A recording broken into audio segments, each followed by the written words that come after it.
Allah sarki karimin gwamna. Yau da yamma mai girma gwamna ya kai ziyarar aiki birnin Kwankwasiya. Yana cikin tafiya sai ya hangi wata yarinya tana tafiya tana tsalle-tsalle kamar ba ta da lafiya. Bayan mai girma gwamna ya kula a take a wajen kuma ba da umarni a kira wuta.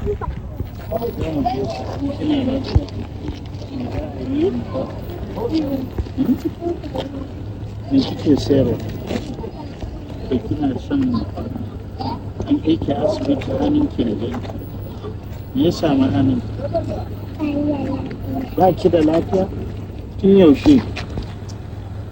Allah ba ki lafiya. An taba kai ki asibiti? Na babanki.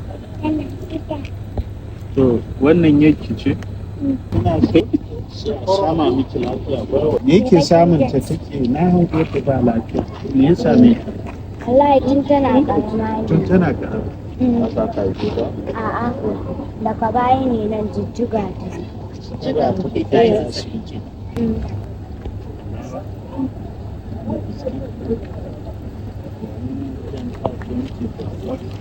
Right foot. Yana